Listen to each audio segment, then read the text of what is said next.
listening to high-res audio, and why you may want to buy your favorite movies and TV shows on DVD or Blu-ray. This is MacVoices. MacVoices is supported by Collective, an all-in-one financial solution for the self-employed. Learn more at collective.com. Today's MacVoices is supported by Kolide. Kolide ensures only secure devices can access your cloud apps. It's zero trust, tailor-made for Okta. Book a demo today at kolide.com/MacVoices. Jeff, can I ask Jeff a question about music and high quality that it may go down a rat hole, and if it's inappropriate, just tell me and we'll do it after dark or something. But I know over the past couple of years, Jeff, you've talked about other external ADC analog digital converter boxes for enjoying higher bitrate music. Mm-hmm.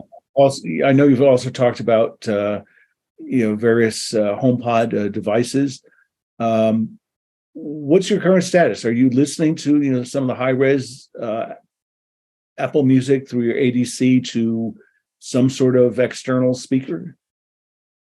Yes, and I'm going to be pedantic only because if I don't do it, someone else will. DAC instead of ADC. Oh, sorry, you're right. But it was probably friendlier coming from me. Yeah, Harry Belmont told me that earlier. And that Harry Belmont, that guy was trouble. So yes, I'm listening to a lot of. I'm streaming high res music every day when I'm sitting at my desk. So right now, the DAC that I'm using, the external DAC, is the Shit Modi 3 Plus. Yeah. Connected to Audio Engine A5 Plus speakers. Okay. And as a percent of the music you consume, is that 50, 60, 80, 90? What percent would you say it is? I'm not always looking at the iTunes window to see if it has the high-res icon for each track that's playing. But at this point, I can very confidently say the vast majority of the music that I'm playing is high res because Apple is continually adding more of their library as high res. So now, having set this conversation up this way, now for the key question I want to ask, do you notice, so apart from spatial audio, which as far as I can tell is something only Apple is doing, but apart from spatial audio, do you notice a significant difference in terms of enjoyment of high-res tracks, or is it, that sounds good, but it's no better than sort of the standard track? Music that has been mastered for the higher quality, holy forking shirt balls! It is shocking how much better it sounds. For music that hasn't been upgraded, if you will, to high res, using a quality DAC and good speakers, the music still sounds a lot better. So all the way around, I'm just winning because all my music sounds better, and as even more of it goes high res, it just starts like going over the top better. So what I hear you saying is, better quality playback devices, no matter what the source is, you'll have better experience. And then if it's specifically produced to have a better high-res experience, and who knows if that's 1 or 10 or 80% of music, it's certainly not the majority of the legacy catalog out there, but maybe a sizable amount of new recordings. You'd be surprised at how much legacy is high-res now.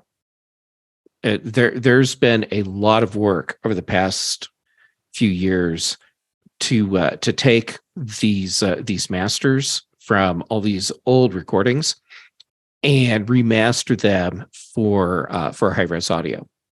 And I mean, that's the bottom line. Right. You need to master for your intended output to have good audio. And that's why when CDs first came on the scene, people were like, why would you buy a CD? An LP is so much better. And they were right, because all they were doing was taking content that had been mastered for LP and dumping it on a CD without remastering. And it just didn't sound good, or as good as it should. So, yeah. So if you go and you start looking at what's available in high res on Apple Music today, you'll be surprised at how much, I'll call it old catalog stuff, is high res now.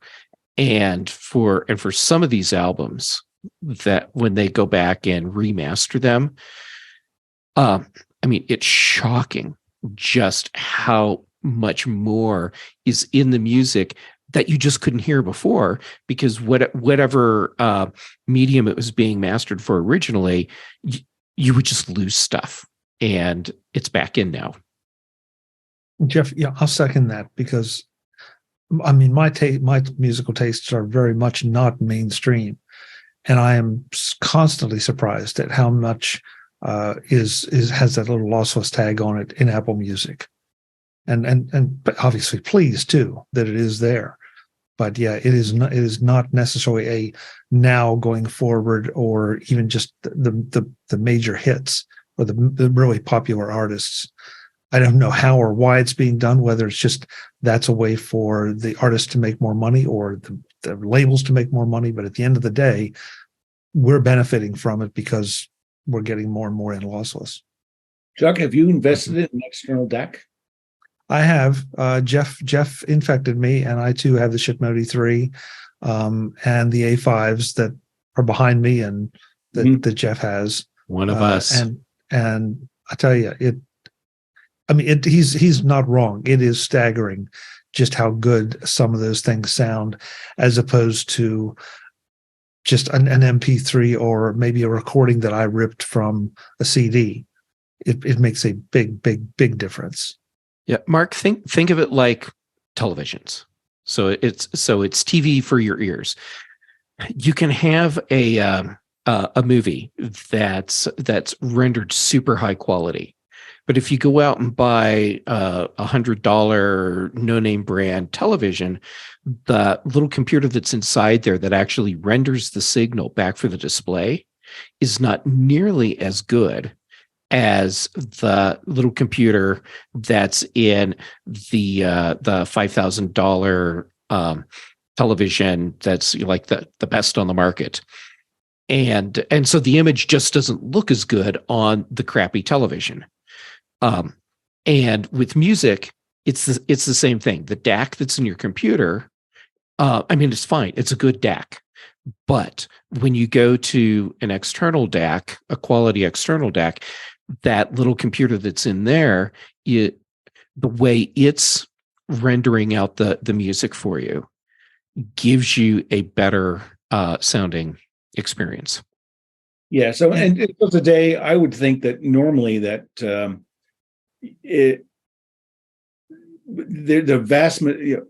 large number of CDs and things are have been, just poor quality. Just they have not been mastered very well, which is why when you find one that sounds good, it's really great. Because I think for a lot of people, they're played, but I won't go there. What I'll say is I remember going to CES, back in the Clinton administration, and going to the audiophile section. And then there was one company who was making preamps and amps, and they were located in Sunnyvale, which is here in the Valley. And we went in and we talked, and they played a variety. They played a jazz piece. They played a classical symphony. They played a sample opera, and they were talking about how great their amps were. And then I asked them, "Oh, that's very interesting, but tell me about your speakers." And we had been there in like maybe 20 minutes at this time, and we had conversation back and forth. And the guy looked at me. He just he broke out in a big smile to sort of contain a laugh, and he said, our amps and things are good at $1,000 each, but these speakers are beyond the reach of most of our typical users. And I asked, "Oh, okay, well, how much do they cost?" And $10,000 a pair. So it's and then this is this is what makes audio reproduction so interesting. Is I think it's way harder than video, because the quality of the screens and devices we have does a much better job than reproducing the sound. We have, I think, a double whammy. We have the quality of the recording and the mastering, and all its inherent, mic placement and everything else, and then how it gets reproduced in your room, which has completely different acoustics and completely different shape. But I want to bring Brian in, because he has a question that relates to this. Brian? Yeah, I was just curious. Listening, I don't listen to a whole lot of music, and I'm hearing the conversation about all these great new ways to upload the music in higher quality. Just curious if anyone knew, are most newly created songs or newly uploaded songs, do they tend to be this higher quality? Or I think of it like in the area of television and TV shows, where it's almost like really difficult nowadays to find a show that is in 480 or 720p. Mostly it's 1080p or better. That your television may not be, so maxes out or whatever it is, but at least the the quality of the stream originally. So I was just curious if anyone knew. I don't. I mean, sort of my musical tastes, and what I appreciate is hardly representative of mainstream. So I'd pass it on to Jeff or Chuck or somebody else. Yeah, Chuck, you're the expert on this. Oh, good. Thank you.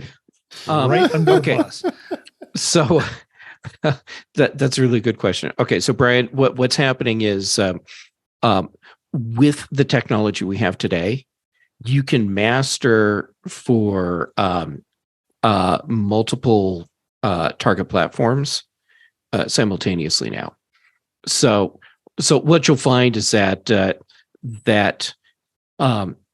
like when you're creating that high res music file for streaming, it will probably come bundled with just like a standard lossless version as well, so that whatever device it's going to, which says this is what I can take, or whatever setting you've put in, it like if you want the lower quality, which can still be good quality, you can save some bandwidth. So it's the fact that they can do what they can do now with computers to just render stuff so much faster. Yes, pretty much everything at this point, if it's not being targeted as high-res audio with an extra file at lossless, that's probably the exception at this point. Yeah, and I would say I agree, now that I think about it for a moment, with what you and Chuck have said, Jeff, that Apple's moving forward with higher res versions of their catalog, and I've seen that. Just I can think about different pieces I've listened to over the span of a couple of years. They've gotten better, and so I think like Tim Cook says, we love music. Parroting Steve Jobs, who says music's in our blood. It's something they're just moving the state of the art forward. Maybe there's long-term economic benefit of it. A lot of companies would certainly just not spend the time and energy and care to continue to improve the listening experience. And I mean, my environment, I have sort of the big room and speakers and things, and then I have different smaller room, with a couple home pods, and then I have some AirPods Pro, and they're very different. I just suppose I need to go buy a shit DAC and cross the bridge to be able to see something in a room where I do listen mostly to vinyl and also cassettes. Yeah. When I go there, it's less common. Brian, I wanted to just throw something out because I've had the potential to go real technical. I'm not going to, so I'm just going to do it this way. If I interview Jeff and we just do, our respective, just the two of us, and we have good cameras, and I do it through Ecamm, I can capture a 1080p image for the two of us. That can be kind of as large or as small as I want to make it. But after I edit it, then I have to figure out what do I render it to release it for YouTube, for Vimeo, or for an RSS feed, for an MP4 feed. And so I do a fairly large quality file to YouTube, but I also have a much smaller one that goes out to the video feed, because that just, it's crazy. Nobody's going to want to download an 8 gig file, but that's a lot of times what it ends up being, going up to YouTube, because I want it to look as good as I can, and they're going to compress it anyway. And so I know I'm going to lose a little something there. But if I'm distributing it via an RSS feed to you, I'm going to give you a lower quality. It's still the same dimensions, but it's going to be a lower quality. And I think that's kind of goes along with what Jeff was saying, and not just what's being created, but also how it's being distributed through which medium. And Jeff, it goes to your point about saving bandwidth, for a little bit lower quality. Do you really need a 4K stream? Do we want a 4K stream? Of course. Do we need it? That's another matter. So for an average rom-com, you probably don't. But for next Star Wars, maybe you do. This edition of MacVoices is supported by Kolide at kolide.com/MacVoices. Our sponsor, Kolide, has some big news. If you're an Okta user, they can get your entire fleet to 100% compliance. How? If a device isn't compliant, the user can't log into your cloud apps until they fix the problem. It's that simple.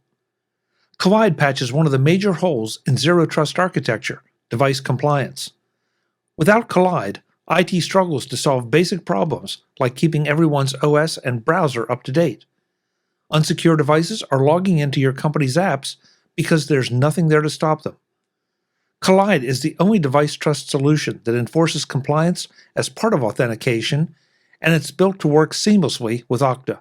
The moment Kolide's agent detects a problem, it alerts the user and gives them instructions to fix it.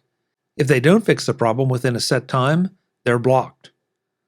Kolide's method means fewer support tickets, less frustration, and most importantly, 100% fleet compliance. Visit kolide.com/MacVoices to learn more or book a demo. That's Kolide, KOLIDE.com/MacVoices. Kolide.com/MacVoices. Thanks to Kolide for their support of MacVoices. Today's MacVoices is supported by Collective at Collective.com, an all-in-one financial solution for the self-employed. If you're a freelancer and you're not happy with the amount of business paperwork you have to do, then you need to know about Collective.com. Collective is the all-in-one financial solution for freelancers, contractors, and self-employed entrepreneurs, especially if you're making north of $60,000 in profit a year. Collective handles corporate formation and compliance paperwork, taxes, bookkeeping, accounting, and even payroll. All those things that take you away from what you really need to be doing. Combining a mix of tech and human experts to guide you, Collective helps maximize tax savings, all in one place. And you need to act now if you want to save even more.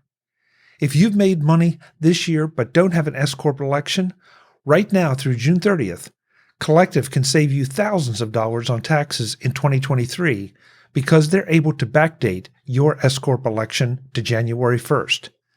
In fact, Collective members save on average $10,000 per year on taxes with this structure. But you need to do it now. Before June 30th, you can potentially save thousands of dollars on your 2023 taxes. Go to Collective.com and save, and find out just how good it feels to have your business paperwork done by people who know what they're doing. That's Collective.com. Collective.com. Thanks to Collective for supporting this week's MacVoices. Eric, I wanted to bring you in because you'd brought up a really great point that, well, it may affect one or two of us here. Yeah, it's over time people have hearing loss. If you go out and listen to lots and lots of loud concerts, there's a significant potential for hearing loss. A lot of the audio engineers that are on the road all of the time, there's a big difference. And as companies are producing content that sounds better, where the quality of sound matters, if your audience starts losing their hearing, then you lose that differential. So I find it interesting that there are a bunch of studies now looking at, things like the AirPods 2 and how much it can offer potentially audio protection to users so that they can be in a loud environment for a little bit longer without damaging their hearing. That just seems kind of interesting to me. That's a good point. I don't think I have any significant hearing loss, but I haven't been to an audiologist to test it, so I don't know. Well, there's two dimensions to hearing, right? There's frequency response, and then there's ability to detect, amplitude, of how loud the signal is. Right. Next story. I want to throw this in, and Mike, I had you in mind to comment on this one. Oh, no. Well, there's a logic to it, believe it or not.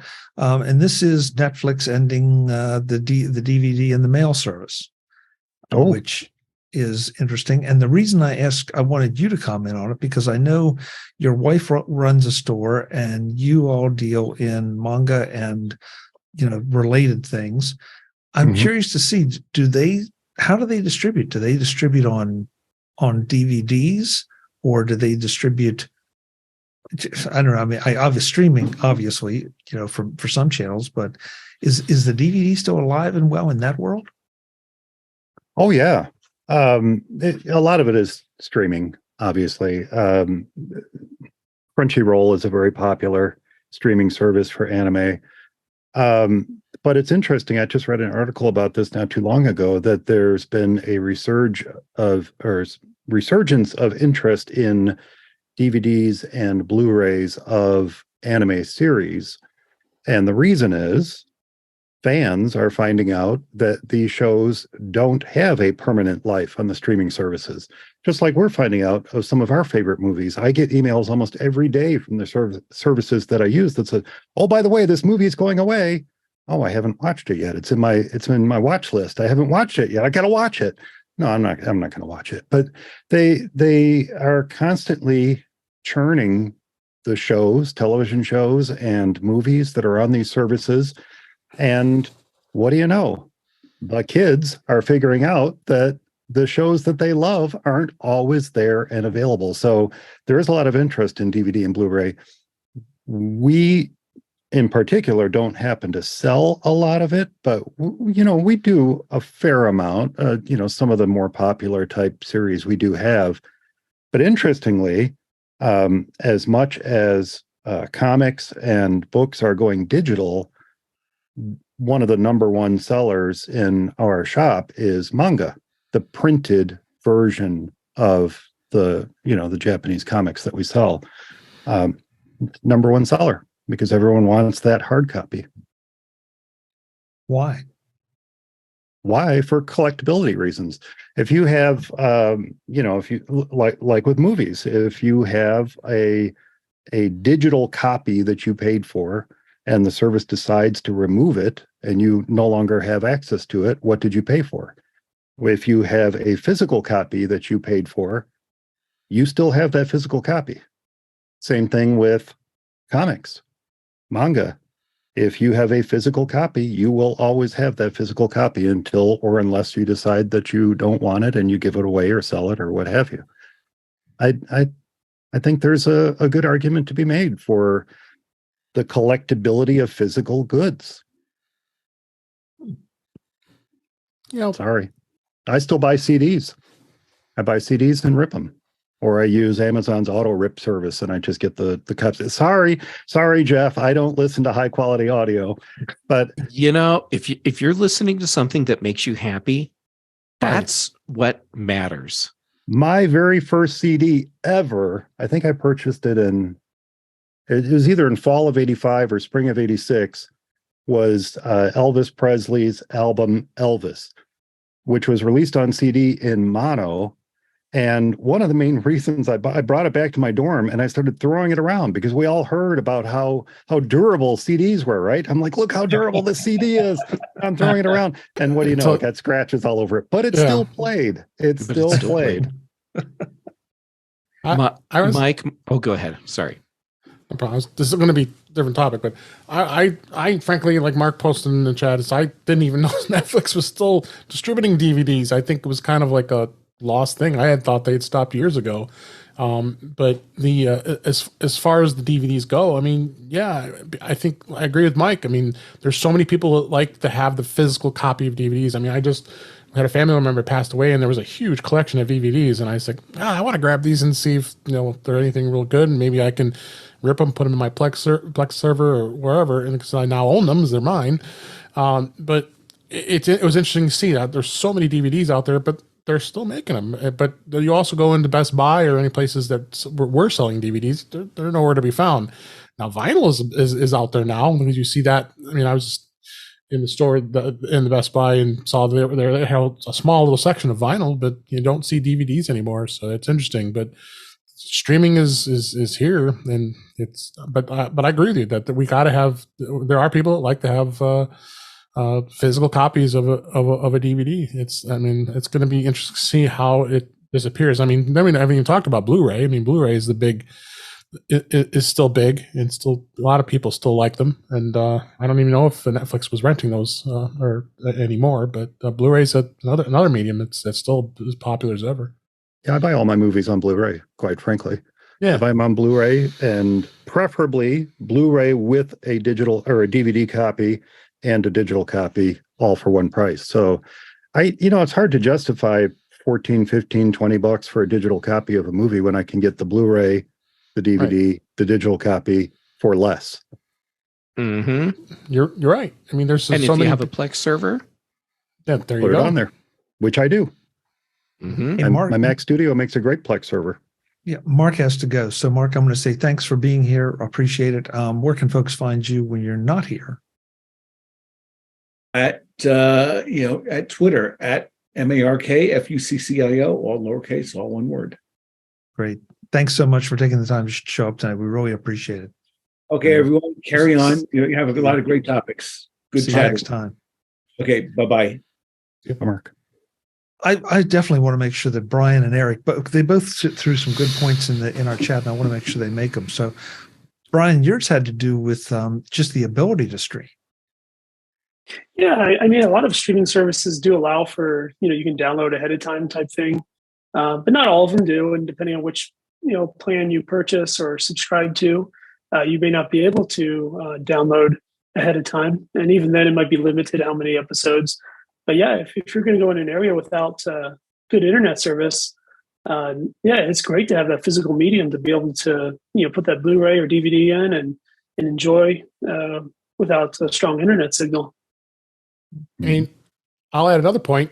Redbox is still live and well. I mean, you go to any kiosk and any corner drugstore or any store that happens to have a kiosk out there, and they're still renting them. And so obviously there is a sustainable business of some sort. I mean, I know Redbox is a little too late to the game, starting to look at streaming and all that stuff, but they seem to still be holding on, renting DVDs, and you don't see obviously stores anymore, video stores, and who knows? There's been some rumors about Blockbuster maybe coming back at some point, but which I think which was kind of funny. I think someone put something up on the Blockbuster.com site that potentially something might happen, because I know the last store that was still operating in Oregon I think finally shut down. So No, it did. yeah, I Bend, believe Oregon. so. That one I closed. thought that one turned into an Airbnb, a Blockbuster Airbnb. Is that what it is now? Maybe I'm something's pretty changed sure. since the last I looked. It has a whole movie theater set up in it, and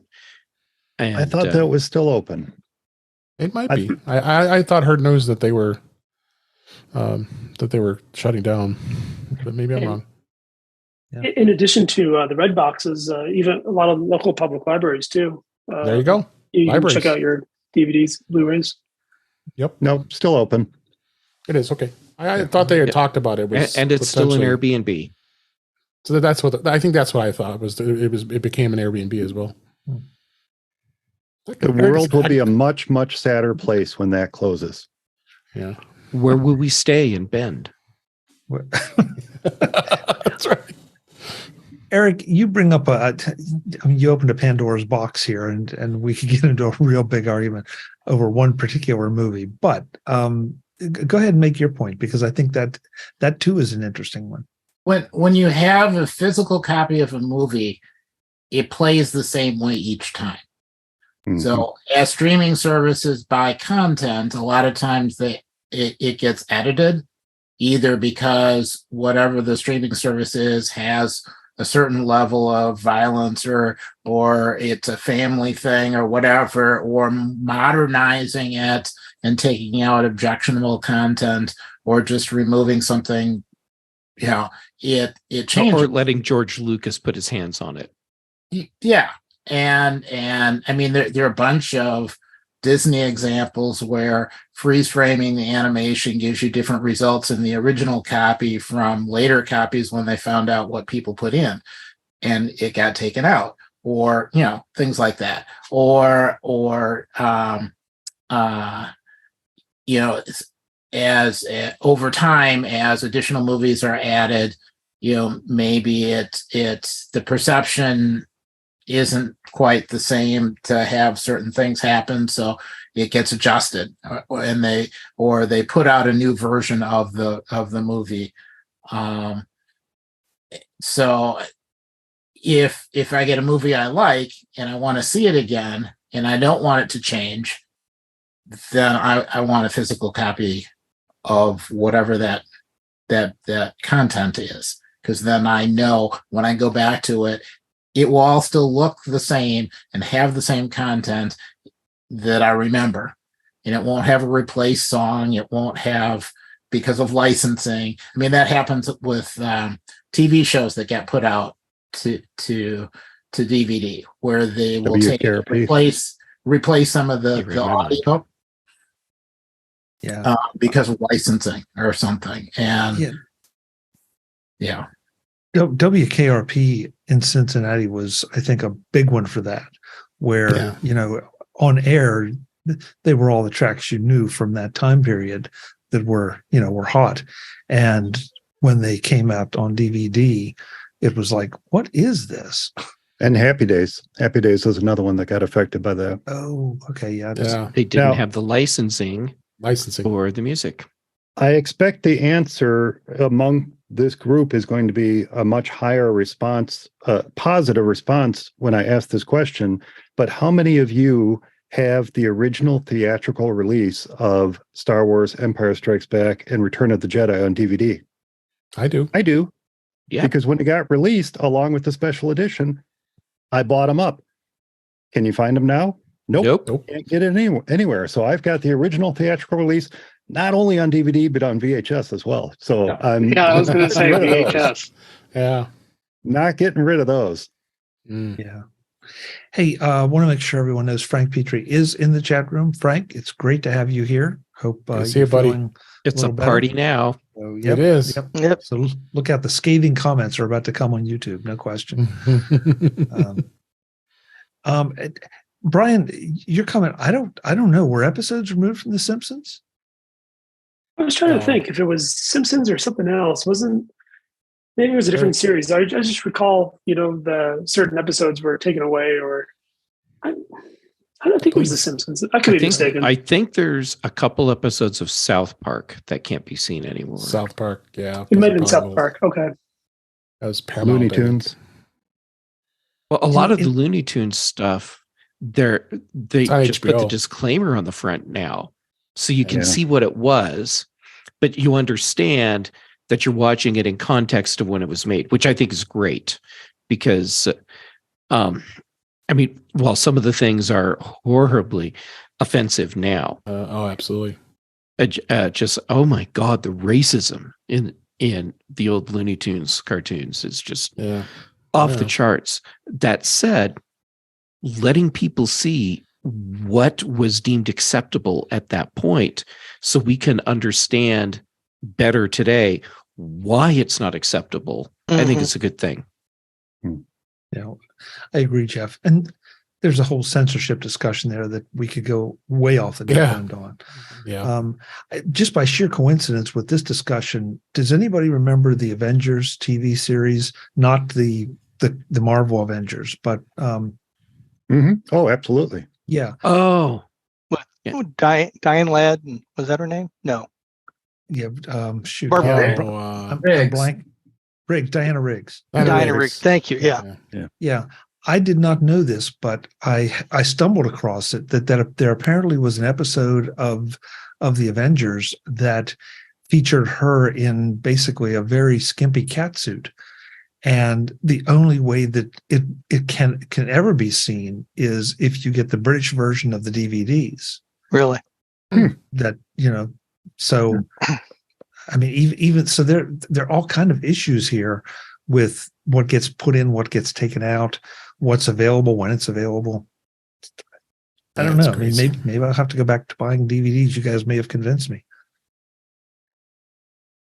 Chuck, seriously, when you go to buy a movie or TV series and you go and look at how much it's going to cost on the streaming services, hop over to Amazon and look at what you're going to pay there. And there's a high chance that you'll pay less for the physical media shipped than you will for the digital version. Oh, way less. Really? Way less. Yeah. Yeah. Well, we were just watching an episode of Gotham just before I came down here on DVD.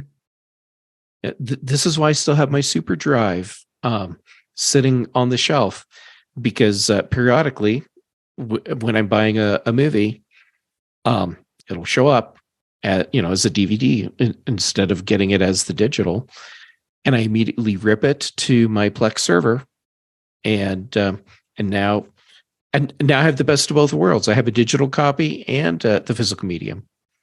Yep. Absolutely. This Mac Voices live panel wraps up in the next edition of Mac Voices as we discuss Apple's ventures into finance. And I share one of my favorite things from this year's NAB show that you can enjoy at home. That's next time on Mac Voices. We'll see you then. As always, I'm Chuck Joyner. Thanks for watching. Visit MacVoices.com for show notes and to connect with Chuck on social media. Get involved in our Facebook group or like our Facebook page, and get more out of your Apple tech with Mac Voices Magazine, free on Flipboard and on the web. And if you find value in it all, consider supporting us through either our Patreon campaign at patreon.com/MacVoices or by making a one-time donation via the PayPal link on our front page and in the show notes of each episode. You will join these fine people who help bring you Mac Voices.